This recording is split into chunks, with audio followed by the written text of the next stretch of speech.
Hey everybody, it's Eric from epautos.com, your libertarian car guy, and I just wanted to do a quick little rant slash muse about today's trucks versus the trucks of yesterday. I can remember when trucks were pretty primitive and crude things. My high school roommate, good buddy of mine, the first thing he did after he got out of college was bought a brand new F-150. It had a straight six. It had a manual transmission on the floor, had manual four-wheel drive with manual locking hubs, which meant you had to get out, stop, get out, and use a pair of vice grips or lockjaw pliers or whatever you had handy to rotate the hub on each of the front wheels to get the four-wheel drive to work. It was a great truck. It was tough as hell. He still has that truck, nearly 30 years down the road. 30 years down the road, though, you got trucks like this F-150. This is a 2019 F-150, and it's nicer than Rolls-Royces were back in the 80s, and that's not an exaggeration, because Rolls-Royces back in the 80s didn't have, among other things, have a look at this. It's got massaging seats. So I've just engaged that. Look at that. And right now I'm partaking of both heated and massaging seats in a truck. Yep, in a truck. And it's got every amenity conceivable. So there is no discomfort whatsoever in operating a truck. Really, the only thing you've got to deal with, well, you've got to deal with two things. The first thing is the price.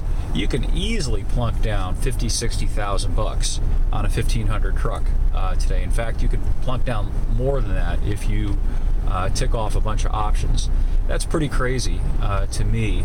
As a Gen Xer, if you told me in high school that people would be spending $50,000 and $60,000 on a truck, I would never have believed it, but it is the actuality. The other thing is that they're enormous. They're huge. Huge! Donald Trump with a Y, huge. Some of you may have caught my rant the other day, or my review, I should say, of the 2019 GMC Canyon, which is nominally a mid-size truck, but it's actually, dimensionally, just about a full-size truck if you compared it with the 1500s that were made in the 90s and before, and even into the early 2000s. It's about the same length, believe it or not, as a regular cab, long bed 1500 from that time.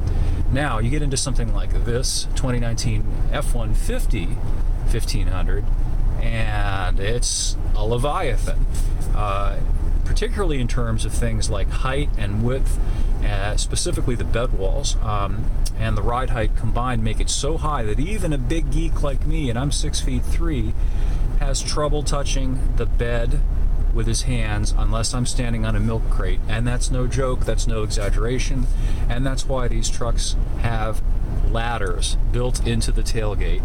It's true, seriously, because they're just that high. So you need a ladder or a forklift sometimes to get into the bed and to get stuff out of the bed. But they are powerful. Some of these trucks have more than 400 horsepower.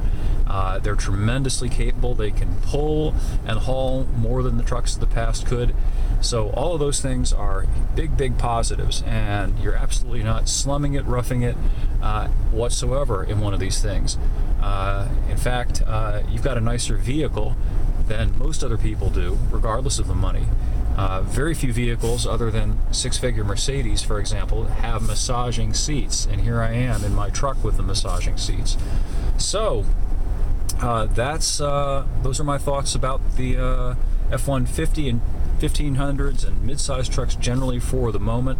I should have a review of this up on the site, epautos.com, the web's best libertarian gearhead site, within the next day or two. There's also a rant just posted today about Cadillac and what they might do to pull out of the sales free fall that they're currently in.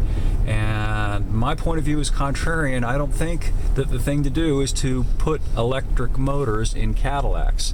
Anyway, you can read up on that over at epautos.com. I hope you'll stop by and take a look, and thanks for viewing, and we'll catch up with you again soon.